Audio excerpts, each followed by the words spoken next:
This is, I think, phase 6 of the mystery tablet weaving project, and this section I'm going to video so you can see very clearly what I'm doing. First of all, I'll revise the loom setup just to make sure that you've got it all set up correctly. So we'll start at the far end. Here I've got the warp threads attached onto a pencil. You can use anything, but pencil's handy. The pencil is fastened onto the back of the chair and all the warp threads are fastened onto it. In this particular case I've used weaver's knots to attach the warp threads onto the pencil, and then I've just used bits of string to attach the pencil onto the chair. You could have used a simple overhand knot and just tied the knot onto the back of the chair. You might have used a plastic bag clip. There are all sorts of ways of doing it, and to some extent anything that holds all the threads tight in one position will do, but spreading out the warp threads like this will make it slightly easier to use everything. Now the warp threads extend down here to where you can see my pack of cards. Because I've only just set the loom up, the cards are still tied together. When you store your loom, always tie the cards together.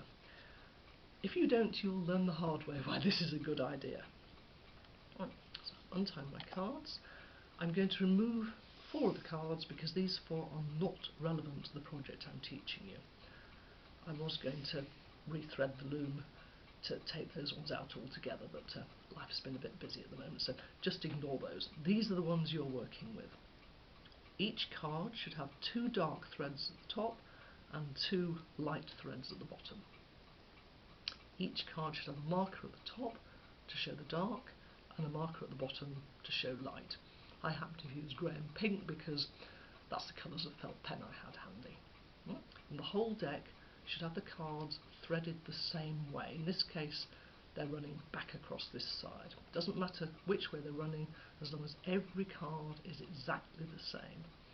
So I'm running through, you can see they all have the threads running in the same direction. This is very important. Okay? If for some reason you have one that's running the wrong direction, all is not lost. You can do this. Just like that. Okay, you'll end up with the card facing the wrong way, but you will solve the thread direction without having to restring your entire loom. The cards can be slid as a block. Don't hold them too tight, or you'll find they slide and they get caught up in each other. Hold them loosely and slide like that. At this end, I happen to have gone for a couple of plastic bag clips, which is a new experiment. I haven't tried them before. We'll see how they work.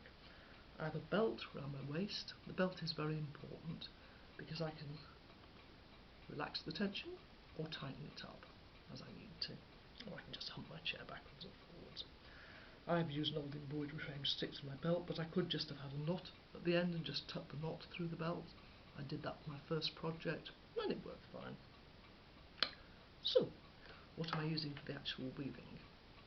I'm using this for my shuttle today. This is an old Victorian thread winder. I use it because I have it, but you could just as easily have wrapped the thread round a piece of cardboard, or indeed just wound a small ball of yarn and use that. Now, what we're going to do next is we're going to set up the pattern on the loom. Observe carefully. The first card has the black bit, the dark marker, facing upwards. The second card I'm giving a quarter turn forwards, so the dark marker is now this side. The third card I'm giving 2 quarter turns forward, so the dark marker is at the bottom. The third card I'm giving 1, 2, 3 quarter turns forward, so the dark mark is facing towards me. The fourth card I'm leaving exactly the same. Now I'm repeating the fifth card, quarter turn forwards. The next card, 2 quarter turns, that's pointing downwards. The next card, 3 quarter turns, 2 and 3. The next one, straight up.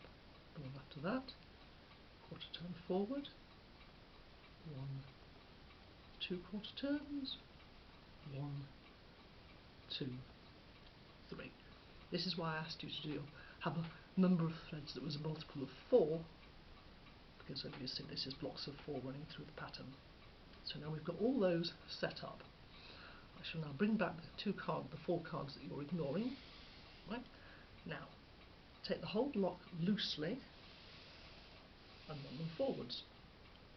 And what's going to happen now is we're going to take the yarn, our weft, and we're going to pass it through. You don't need to fasten it off in any kind of fancy manner, just pass it through.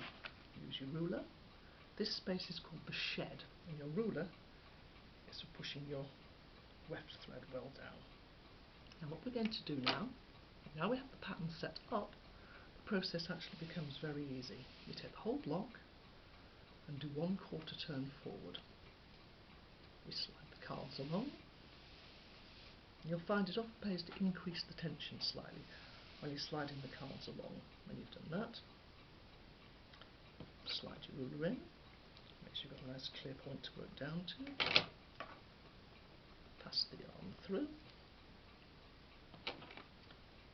don't pull it too tight,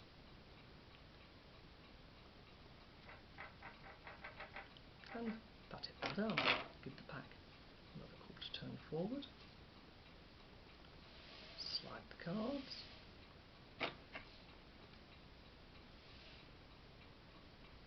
use your ruler to pat them down, pass the yarn through, and beat it well down. Give the pack a 1/4 turn forward, slide it along, use your ruler to clear the space nicely, pass the shuttle through, tap it down nice and firmly. I'm not going to do any more here because I want you to see how the pattern develops yourself. I'm going to look forward to the photographs, but keep repeating that 1/4 turn rotation. Do it for 4 or 5 centimetres, not a precise amount. And then when you've done about that amount, I'll show you how to change the pattern. Okay? Right, I look forward to seeing your first photographs.